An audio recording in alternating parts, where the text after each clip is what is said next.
Hello, this is Richard Amoroso, member of the Philadelphia Orchestra, and today we're going to talk about sound, the sound that you make on the violin. Before we do that, please hit the subscribe button to be the first to know when I release a video. So, how is your sound? Do you struggle with sound? Do you realize how important the sound is? Playing with a good sound on the violin really takes a lot of work. It takes a lot of time. It takes a lot of years to develop. It evolves over time, and it really is about having an idea of what a sound is and what a good sound really sounds like. So let's just talk about the violin and how the bow makes sound.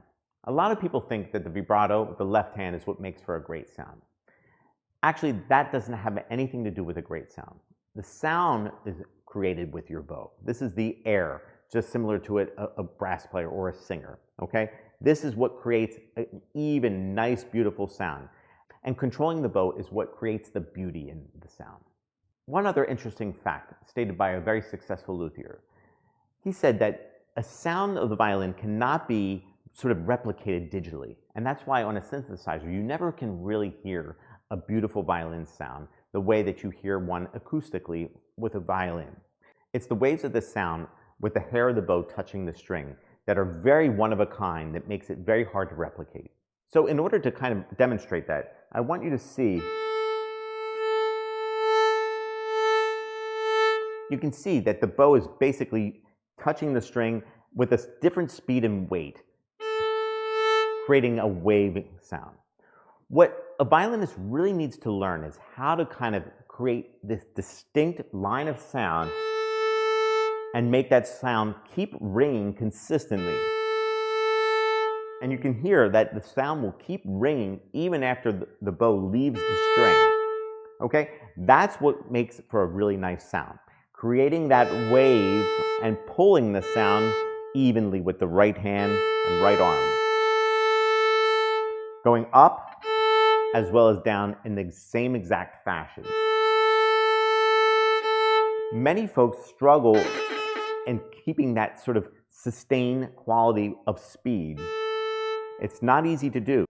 That's why it's recommended to play long tone scales, seeing if you can maintain the same exact sound from frog to middle to tip, even without vibrato. Okay?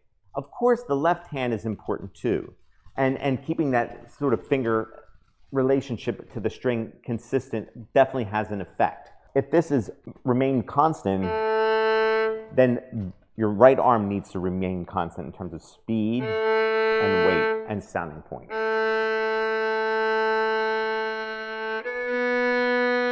What you'll notice is that certain parts of the bow respond differently. For example, the frog is very heavy, and there's a different kind of texture and technique that you need to use at the frog versus the tip, which is extremely different.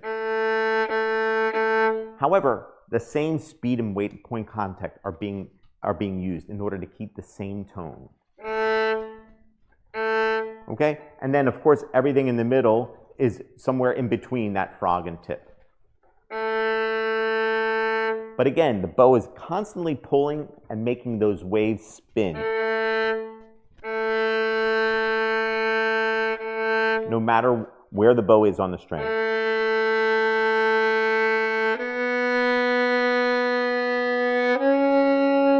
Learning to do that takes a lot of practice and takes a lot of expertise. It does not happen overnight.